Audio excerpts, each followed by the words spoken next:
On vous a dit que l'humanité retournerait sur la Lune. 4 astronautes, la fusée la plus puissante jamais construite pour transporter des êtres humains, et 10 jours dans le vide spatial, un survol lunaire historique. Tout ça est vrai. Mais est-ce que vous vous êtes déjà demandé pourquoi maintenant?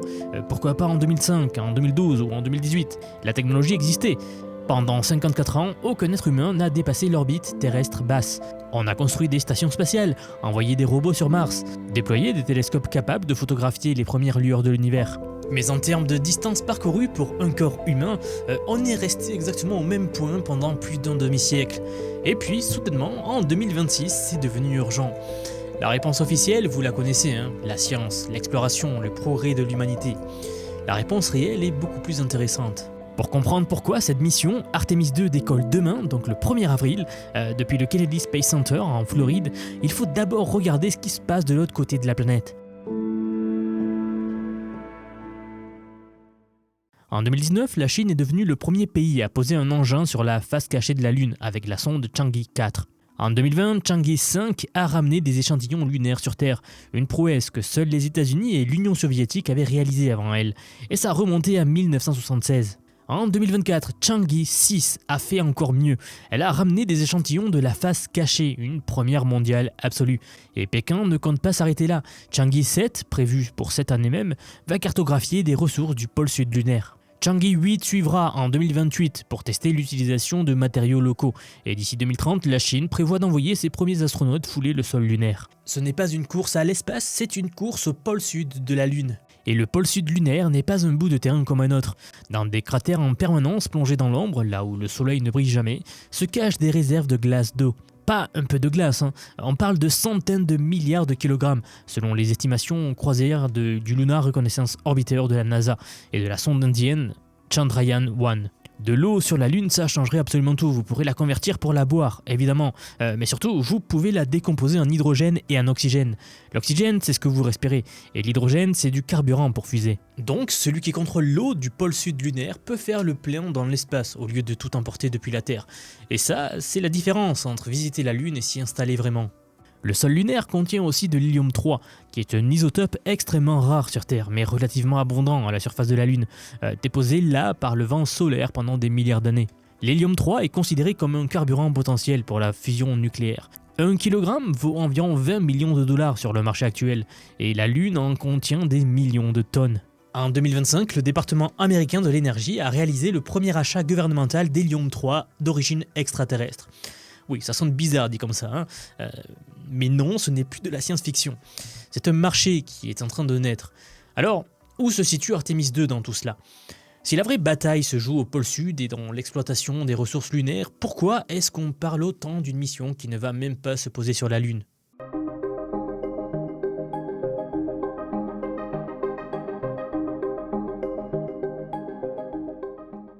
Reid Wiseman, Victor Glover, Christina Koch et Jeremy Hansen vont surveiller notre satellite, tourner autour et revenir. Pas d'alunissage, pas de drapeau planté dans le sol.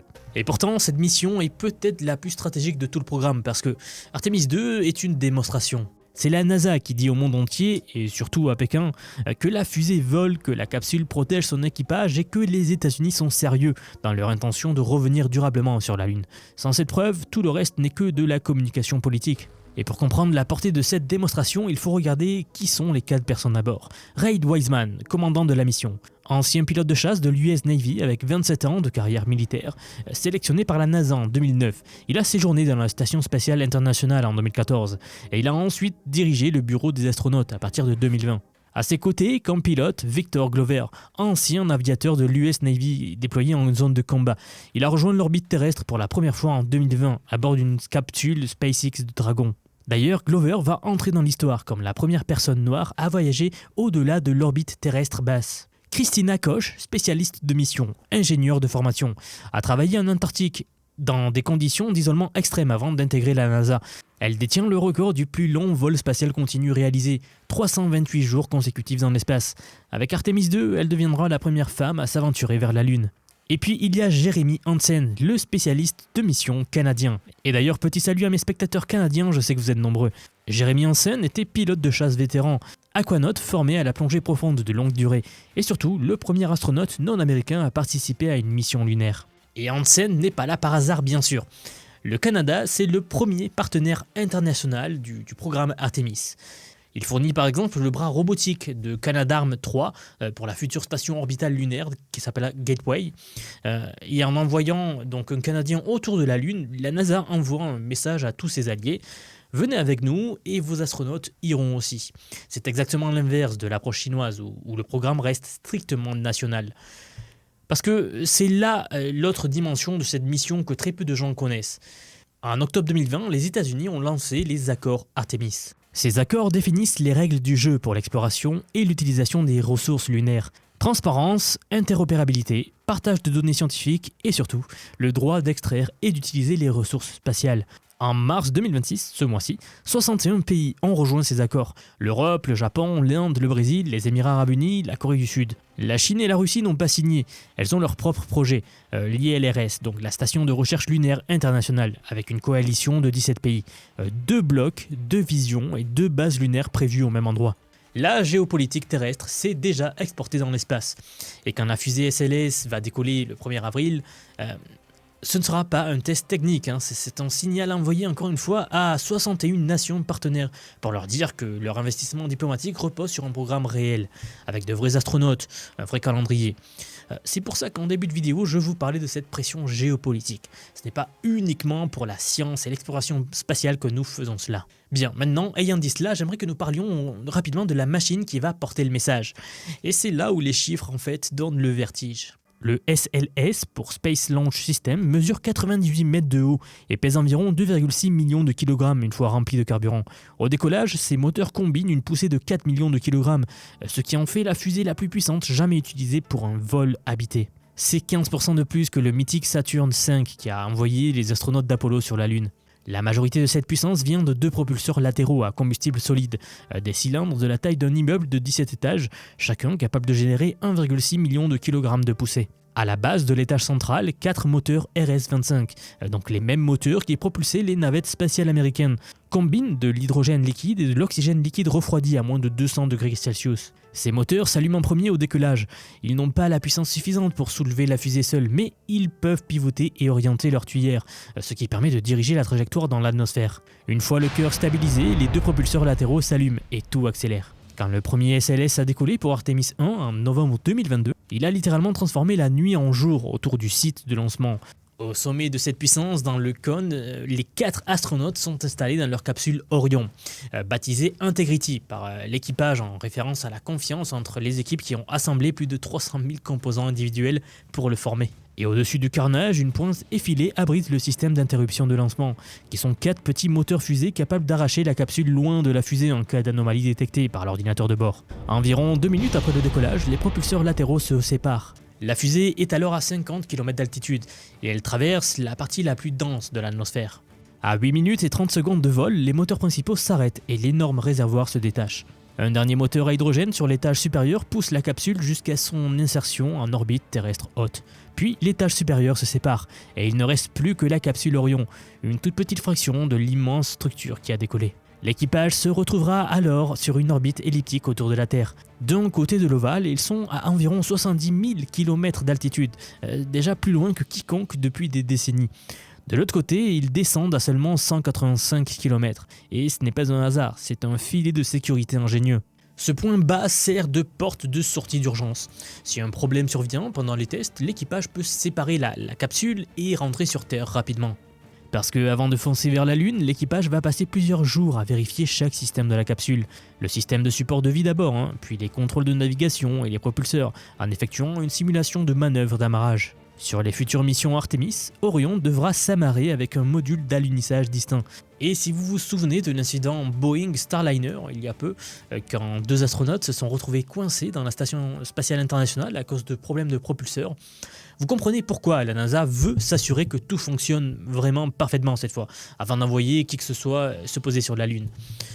Car oui, si tout est valide, la mission prend sa dimension historique. L'équipage allume les moteurs du module de service pour effectuer une injection translunaire, la manœuvre qui place Orion sur une trajectoire de retour libre vers la Lune. À partir de ce moment, la gravité prend le relais.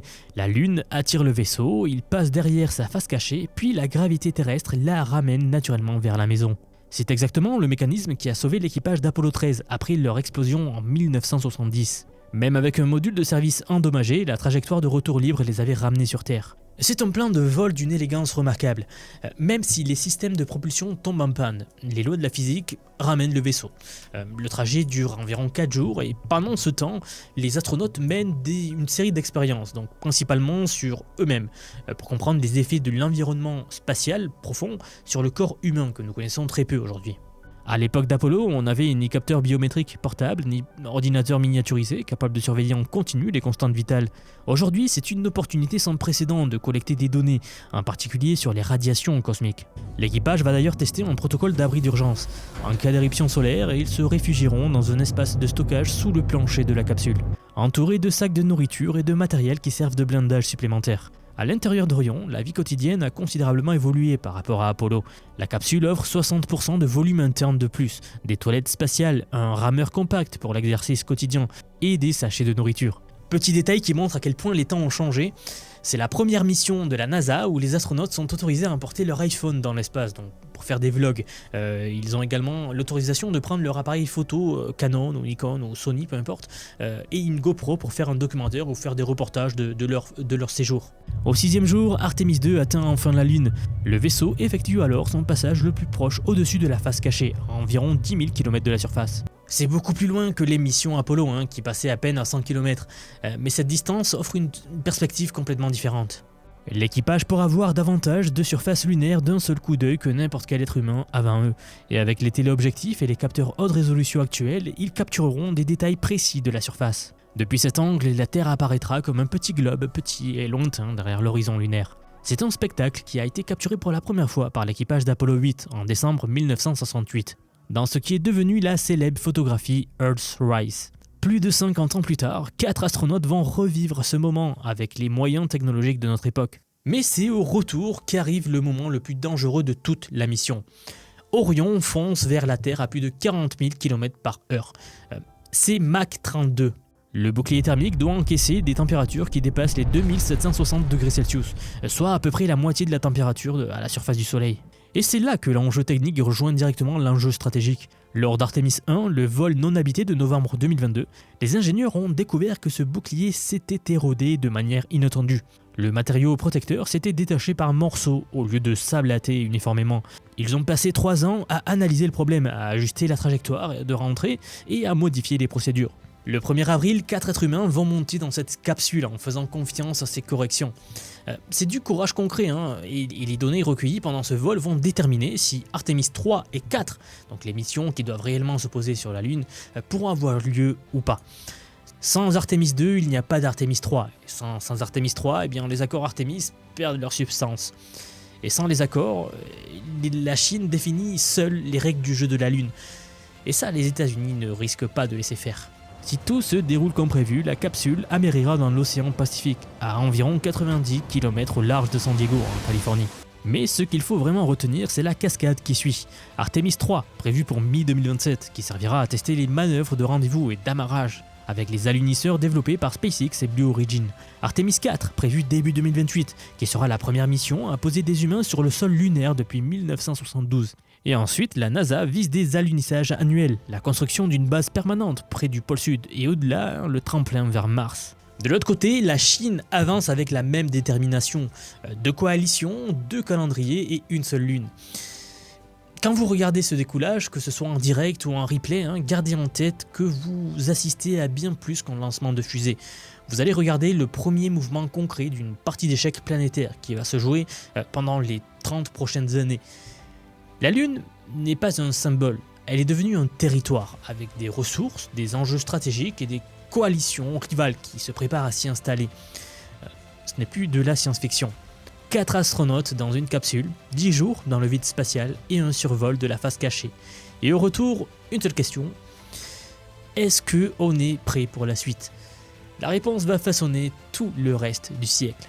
C'est la géopolitique spatiale, les ressources lunaires et la compétition technologique entre les grandes puissances, je le répète, qui sont un sujet qui vont nous passionner à l'avenir. Ah, et une dernière remarque, tout cela est rendu possible grâce à l'essor de l'IA. Et justement, en parlant d'IA, j'ai quelque chose pour vous. J'aimerais vous dire que depuis quelques mois déjà, j'ai construit un programme d'apprentissage unique. Je vous apprends l'IA sous tous ses aspects. C'est un parcours que j'ai créé et pensé pour vous transmettre tout ce que je sais. Alors non seulement sur les modèles d'IA comme ChatGPT, Gemini de Google, Grok de Elon Musk, Claude, etc. Je vous montre en fait et surtout la manière de les intégrer concrètement dans votre vie, dans votre travail, dans vos projets. Et ce que vous soyez salarié, indépendant, entrepreneur ou même à la retraite. Car oui, nous avons beaucoup de retraités dans la communauté et ils utilisent l'IA au quotidien. J'ai récemment sorti la plus grosse mise à jour à ce jour de la formation. Ça fait un petit moment que j'en parlais, mais ça y est, elle est là, elle est en ligne. C'est un module entièrement dédié à l'automatisation par IA, donc en utilisant N8N. Autrement dit, la création d'agents IA, donc des espèces de salariés virtuels qui vont travailler pour vous et tout faire pour vous. En somme, vous faire gagner des heures et des heures et des heures. Vous êtes déjà plus de 6 à 7 000 à avoir rejoint ce programme, donc merci pour tout ce soutien. Et enfin, sachez qu'il n'y a pas besoin d'être développeur, pas besoin d'avoir un profil technique. Je vous prends par la main et pas à pas, avec des leçons vidéo claires, des cas concrets pratiques, on voit tout ce qui touche à l'IA. Dernier point, mais pas des moindres bien sûr, si vous nous rejoignez aujourd'hui, vous aurez accès à toutes les évolutions du futur. Sans surcoût, accès illimité à vie à tout ce que je veux vous apprendre. Donc aujourd'hui, c'est un paiement unique, ce n'est pas un paiement mensuel, c'est juste un paiement unique et vous aurez accès à vie à toutes les mises à jour que je vais faire en permanence et que je fais en ce moment même d'ailleurs. Donc si cela vous intéresse, vous avez les liens en dessous de la vidéo, donc soit en description, soit en commentaire épinglé pour nous rejoindre. Dans tous les cas, moi, je serai très heureux de vous accueillir dans le programme Vision IA. Si vous êtes encore là, merci d'avoir regardé cette vidéo jusqu'au bout et je vous dis à très vite pour la prochaine vidéo. À bientôt.